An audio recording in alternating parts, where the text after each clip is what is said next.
It was November 16th, 2012. And somewhere in Irving, Texas, a man named Greg Rayburn walked into a federal bankruptcy courtroom and said four words that stopped America cold: "We are shutting down." 18,000 people lost their jobs that morning.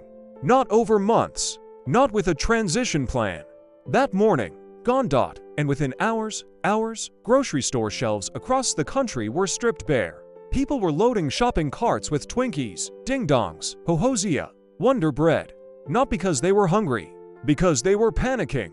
Because something they had always assumed would simply be there, something as permanent and reliable as the sun coming up, was suddenly, impossibly, gone. A Twinkie that normally sold for 50 cents was listed on eBay that afternoon for $200. $200. For a Twinkie that tells you everything you need to know about what Hostess meant to America, and nothing at all about how it got destroyed. That's what we're here to talk about today. Let's go back. Way back. To a time before television, before interstate highways, before the America you grew up in had taken its final shape. The year is 1919. The place is Indianapolis, Indiana.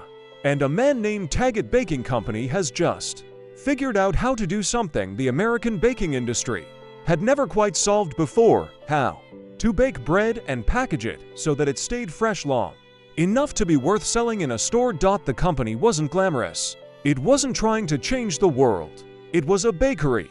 It baked bread. It sold bread, simple. But in 1925, Taggart was acquired by a Chicago-based company called Continental Baking. And Continental had ambitions that went well beyond bread.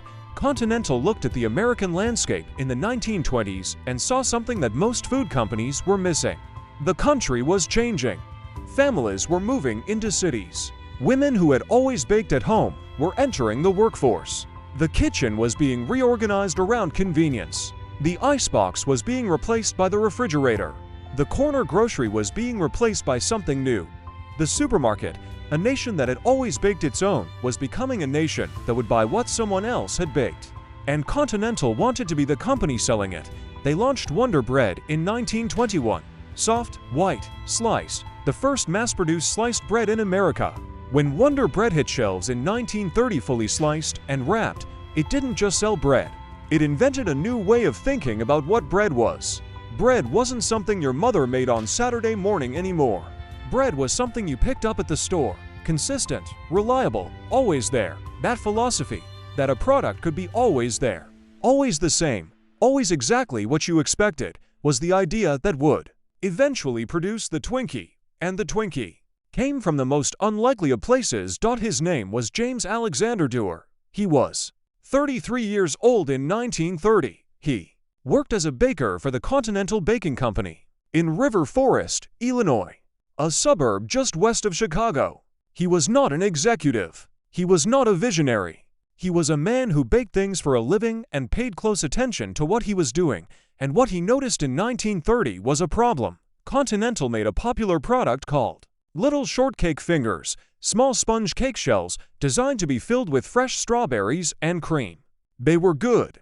People liked them. But they were seasonal. The baking pans that made Little Shortcake Fingers sat idle for most of the year because fresh strawberries weren't available in January or February or October. Dewar looked at those idle pans and felt something that every practical person feels when they see equipment sitting unused. Waste. He went home and thought about it. He came back with an idea. What if you filled those sponge cake shells not with fresh strawberries, not with anything that required refrigeration or had a short shelf life, but with a cream filling that could be made from ingredients that lasted? A filling that would keep the cake fresh and moist for days, maybe longer. He experimented. He tried different fillings. He settled on a banana cream filling, using the banana flavoring that was cheap and widely available. He baked the cakes directly in the shells. He tested them. They were good. Really good. He named them Twinkies. The name came from a billboard he passed on his way to work. An advertisement for Twinkle Toe shoes. The word stuck in his head. Twinkies. It was cheerful. It was light. It sounded like something that was fun to eat. The price was a nickel for 5 cents. 2 cakes. In 1930, in the teeth of the Great Depression, when families were counting every single penny, -1 cent for 2 cakes that tasted like something your grandmother might have made on a special occasion was not a luxury. It was a miracle. Doer later said he thought the Twinkie was the best idea he ever had. He was almost certainly right. In his lifetime, he personally ate an estimated 40,000 Twinkies. He lived to 80-8. Draw your own conclusions. To understand what Hostess meant to the generation that grew up with it, to understand why the bankruptcy of 2012 felt like a death in the family, you have to understand what America looked like in the decades after World War II. The men came home in 1945 and 1946. They married. They had children. Lots of children. The baby boom wasn't just a demographic phenomenon. It was an explosion of optimism, of belief that the future was going to be better than the past, that the sacrifices of the war years had purchased something worth having. A life, a home, a family, a country worth living in. Those families moved to the suburbs. They bought houses with yards and garages. They bought refrigerators and washing machines and, for the first time, television sets. And they packed school lunches. Every single morning, in millions of American kitchens, mothers were doing the same thing. Making sandwiches, packing apples, putting in a thermos of milk or juice, and at the end of the lunchbox, tucked in like a small promise that the afternoon would be worth getting to, a Twinkie, not sometimes, every day. For decades, if you are of a certain age, and if you are watching this, you very likely are, you remember exactly what a Twinkie felt like in your hand when you pulled it from your lunchbox. That slightly soft golden cake. The way the cream filling pushed back gently when you squeezed it. The first bite, that combination of sponge and sweet cream that was unlike anything else in the world. You didn't eat a Twinkie. You experienced it. And the experience was always exactly the same. That consistency, that absolute reliability, was not accidental. It was engineered with extraordinary precision. Continental Baking, operating under the Hostess brand name, which it had acquired in 1925, invested heavily in the science of shelf-stable baking throughout the 1950s and 1960s. Their research and development operation was genuinely sophisticated. Food chemists worked for years on the question of how to extend the shelf life of a cream-filled sponge cake without sacrificing the taste or texture that made it desirable. The answer was a careful combination of chemistry and engineering. The original banana cream filling was replaced during World War II when bananas became scarce, replaced with the vanilla cream filling that became iconic. The sponge cake was formulated with ingredients that held moisture without going stale. The packaging was designed to protect while allowing just enough air exchange to prevent sogginess. The result was a product with a shelf life that became the stuff of legend. The mythy completely false, but completely persistent, was that a Twinkie could last forever. That it was so thoroughly engineered against spoilage that it had essentially conquered time. The actual shelf life in those years was about 25 days, but the myth was more powerful than the reality. And the myth said something true about what the Twinkie represented in the American imagination. It was durable. It was reliable. It was always there. In a world that was changing fast, in a country that was being rebuilt from the ground up in the post-war years, the Twinkie was a fixed point. Something you could count on. By 1950, Hostess was one of the largest baking companies in the United States. By 1960, the brand had expanded well beyond Twinkies. Ding Dongs, the round chocolate-covered cakes with the cream filling, launched in 1967 and became an immediate sensation. Ho-Ho-Zia, those rolled chocolate cakes with the cream filling inside, became a staple of the same lunchboxes that carried Twinkies. And Wonder Bread, the white bread that it helped launch Continental's national ambitions back in the 1920s, was by the 1960s so thoroughly embedded in American daily life that it had become almost invisible. Not invisible because nobody noticed it. Invisible because it was everywhere. It had ceased to be a product and become a fact of life. The Hostess fruit pie deserves its own moment of recognition. Launched in the 1950s, those individual fruit-filled pies in their wax paper packaging became one of the most successful convenience food products of the century. Cherry, apple, blueberry. They sat at checkout counters and gas station displays and vending machines across the country. They were not healthy. Nobody thought they were healthy. They were a treat, a small indulgence, a moment of sweetness in an ordinary day. And for millions of Americans, they were simply part of what ordinary days felt like. The Hostess snowball, a chocolate cake covered in marshmallow and coconut, dyed that particular shade of pink that no natural food has ever achieved, became one of the most distinctive-looking products on any American grocery shelf. Children either loved it or were slightly afraid of it, often both at once. By 1970, Hostess was producing more than 500 million Twinkies every year. 500 million individual cakes, baked in factories across the country, distributed to every corner of the American grocery system, eaten in school cafeterias, at kitchen tables, in the front seats of station wagons during family road trips, at baseball games, at birthday parties, in front of televisions watching Saturday morning cartoons. 500 million Twinkies every year. That is not just a food product. That is a piece of national infrastructure. Asterisk asterisk, the 1970s arrived and brought with them something that nobody in the American food industry was fully prepared for.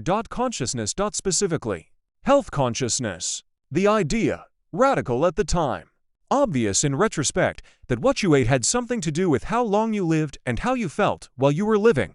The organic food movement began quietly in the late 1960s, mostly among college students and back-to-the-land communes. Whole foods, natural ingredients, nothing artificial, nothing processed. The idea that your grandmother's cooking was not just nostalgic, but actually better for you than the convenience foods that had replaced it. For most of the 1970s, Hostess ignored this trend. It was fringe. It was counterculture.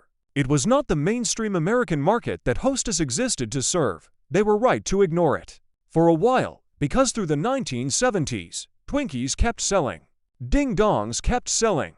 Wonder Bread kept selling. The lunchbox generation was still packing those little cellophane packages every morning.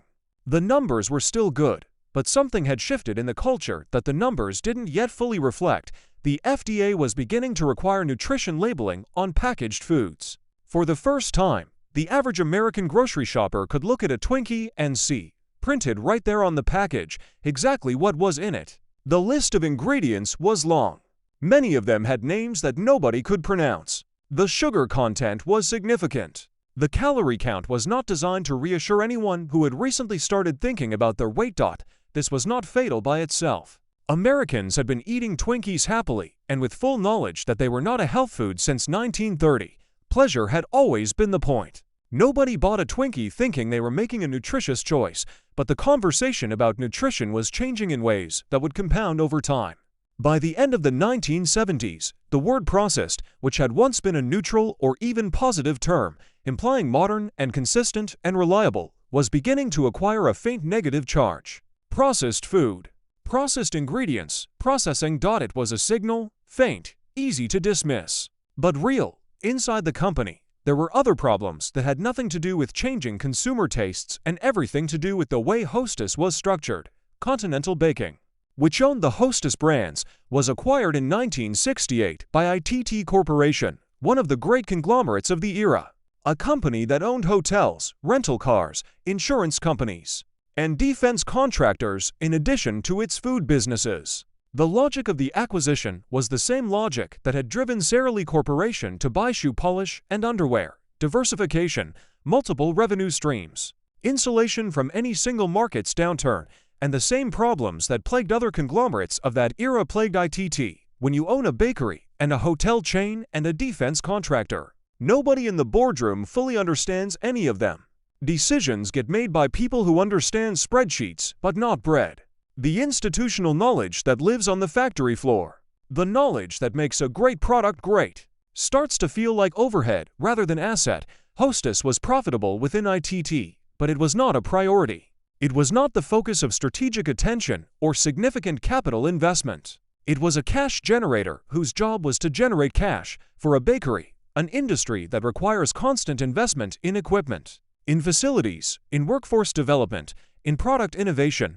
Being treated as a cash generator without receiving capital in return is a slow death sentence. The sentence just takes a long time to carry out. In 1984, ITT sold Continental Baking, the Hostess brands, the Wonder Bread operations, everything, to Ralston Purina. Yes, the dog food company.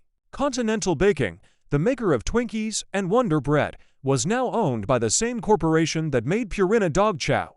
The new owner was not malicious. Ralston Purina was a competently run company, but it was a company whose core expertise was in pet food, not in baking.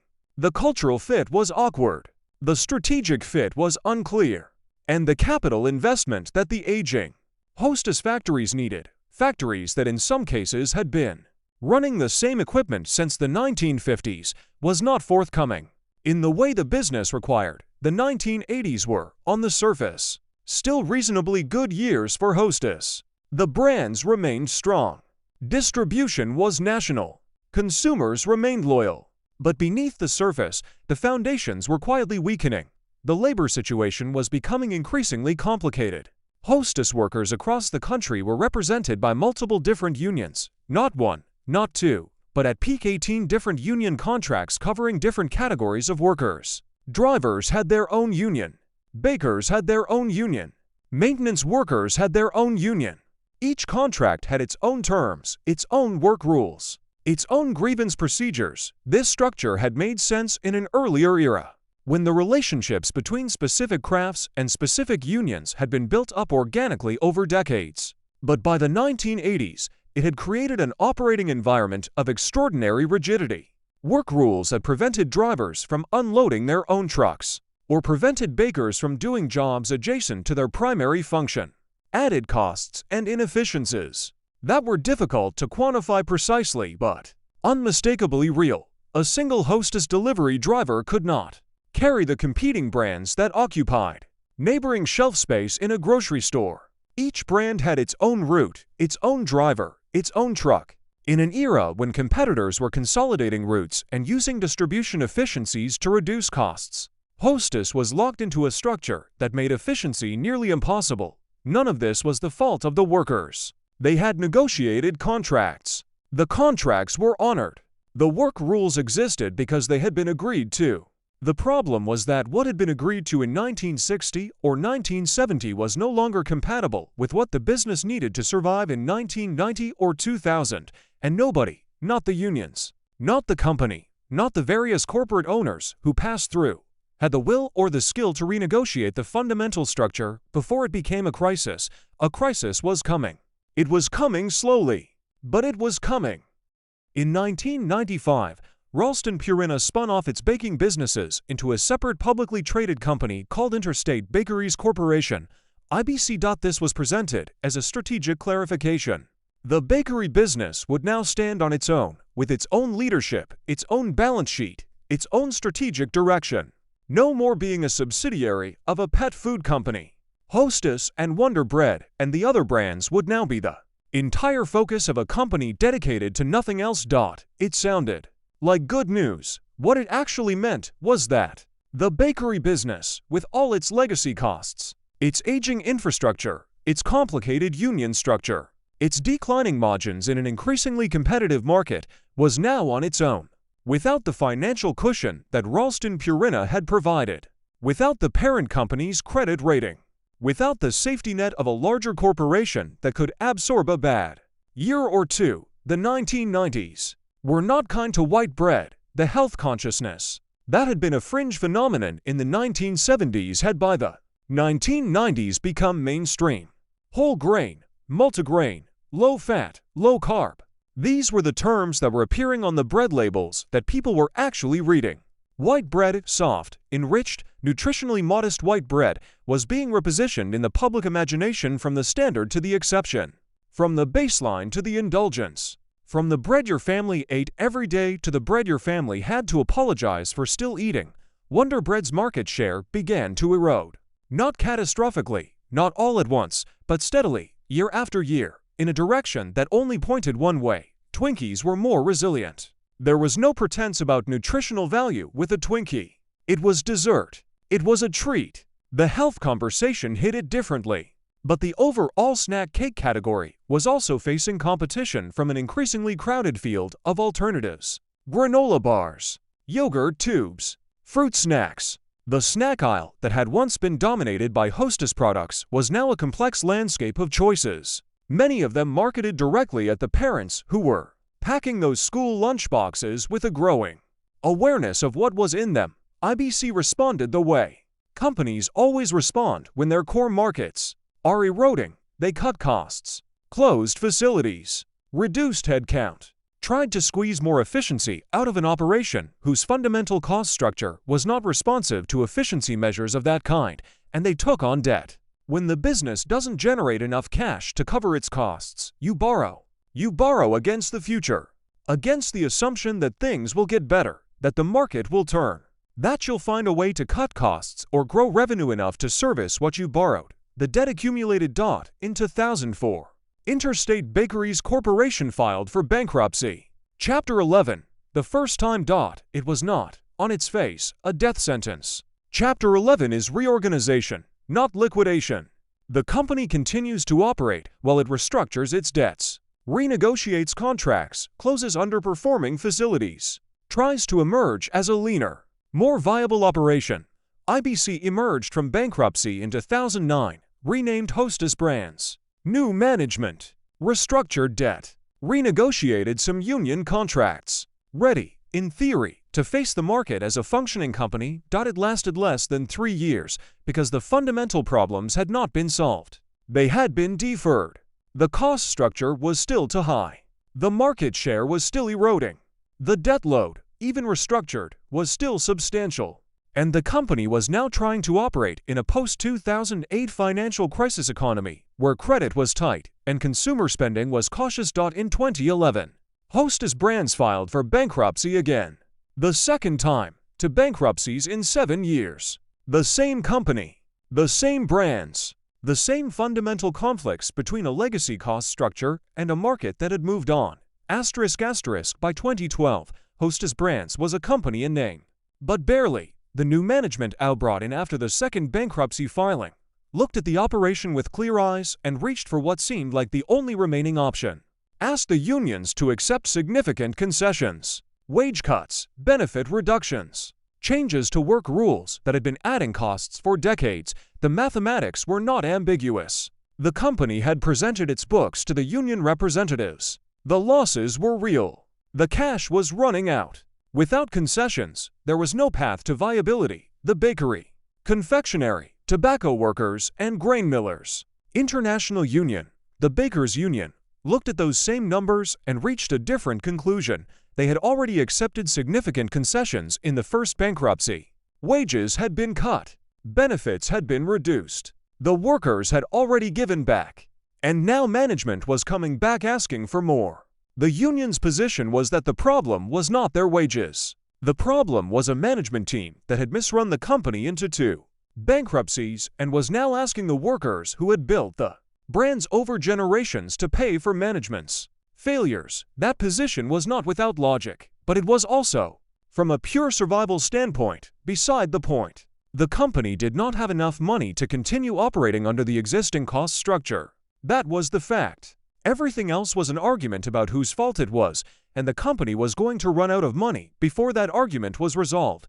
On November 9, 2012, the Bakers Union went on strike. Not all workers, not all facilities, but enough. Key bakeries went dark. Production slowed. The distribution network that had put Twinkies and Wonder Bread on shelves across the country began to stutter. Management set a deadline. If the strikers did not return to work by November 15th, the company would seek court approval to liquidate. Not reorganize. Not restructure. Liquidate. Sell everything. Close every bakery. And every job. November 15th came. The strikers did not return. On November 16, 2012, Hostess Brands appeared in federal bankruptcy court in White Plains, New York, and asked Judge Robert Drain for permission to liquidate. The judge did something unusual. He ordered the 2 sides into mediation. He gave them 1 more day. The mediation failed. On November 19, 2012, Judge Drain granted the liquidation request. 18,000 people lost their jobs. 33 bakeries. 565 distribution centers. More than 5,000 delivery routes. All of it ending. And outside the courtroom. Outside grocery stores, outside convenience stores and gas stations, and every other place that had sold Hostess products for decades. Something remarkable was happening. Americans were buying Twinkies like they were going out of style, because they were. The shelves were emptied within hours. The secondary market went insane. Those eBay listings, Twinkies for $200, for $500, for $1,000, were not jokes. People were actually paying them. Not because they needed to eat a Twinkie right now. Because they needed to hold onto something that was going away. Because the Twinkie in your hand was the last connection to something enormous, something that had been part of your life for as long as you could remember. You can call it irrational. You can point out that a Twinkie is a sponge cake with cream filling and a 30-day shelf life. You can note that the product was, in nutritional terms, not a loss to the American diet. All of that is true. None of it captures what was actually happening. What was happening was grief.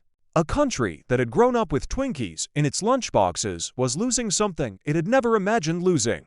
And like all grief, it was not entirely rational. And like all grief, it was entirely real. Here is the part of the story that gets lost in the headlines about Twinkies and eBay and bankruptcy court. The people, 18,000 of them, men and women who had spent careers, sometimes entire working lives, in Hostess bakeries, who had started in their 20s and expected to retire with a pension, who had children in school and mortgages on their houses and parents they were helping to support. They didn't disappear quietly. They couldn't afford to. In Biddeford, Maine, a Wonder Bread bakery that had operated for decades closed immediately. The workers there had not been part of the strike. Their plant was not a striking plant. But they lost their jobs anyway because the whole company was shutting down. There is no fairness in liquidation. There is no distinction between the workers who were on strike and the workers who were not. When a company goes away, it goes away completely. In Emporia, Kansas, in Columbus, Ohio, in Denver, Colorado, in Seattle, Washington, in every city and town where a Hostess bakery had been operating, and there were 33 of them, workers, who had come to work every day and done their jobs well, went home that November not knowing what would come next. The delivery drivers, the members of the Teamsters Union, who had actually voted to accept the management concessions that the Bakers Union had rejected, watched their industry evaporate from a dispute they had chosen to stay out of. They had made the harder choice. They had swallowed their pride and their objections and said yes to the cuts because they believed the company needed to survive. And then the company didn't survive anyway. The lesson the Teamsters learned from that experience is a bitter one. The lesson about what it means to sacrifice for an institution that is going to fail regardless. Some of those 18,000 workers found other jobs quickly. The food industry is large. Baking skills transfer. Some found work at other companies, other bakeries, competitors who were happy to acquire experienced workers at a moment of industry disruption. Others did not find work quickly. Workers in their 50s and 60s, workers who had given their best decades to Hostess and had expected a few more years of steady employment followed by a modest retirement, found a labor market with limited patience for skills built entirely within a dying industry. Their experience was valuable within a context that no longer existed. The pension situation was particularly devastating. The Hostess pension fund was significantly underfunded at the time of liquidation. The workers who had been promised retirement benefits they had earned through decades of work, benefits they had accepted in lieu of higher wages during earlier contract negotiations, received less than they had been promised, sometimes significantly less. No eBay listing covered that. Here is where the story takes a turn that nobody entirely expected. Twinkies came back. 8 months after the November 2012 liquidation, 8 months during which the Twinkie existed only in memory and in whatever boxes people had stocked their pantries with during the panic buying. A private equity firm called Apollo Global Management and a company called Metropolis & Co. purchased the Hostess brand names for approximately $410 million. They bought the name. They bought the recipes. They bought the brand equity that nearly a century of American lunchboxes had built up. What they did not buy was the workforce. They did not buy the 33 bakeries with their thousands of workers. They did not buy the union contracts. They did not buy the delivery routes with their drivers. They built new bakeries, highly automated facilities, modern equipment, far fewer workers. The same Twinkie, same recipe, same taste, same golden cake with the cream filling, produced with a fraction of the labor that had always been required. On July 15, 2013, Twinkies returned to store shelves. The marketing was exuberant. The sweetest comeback in the history of ever. The shelves were mobbed on the first day. Consumers who had mourned bought boxes. People who hadn't eaten a Twinkie in 20 years bought boxes. It was a genuine celebration. And the Twinkie was, by all accounts, exactly the same.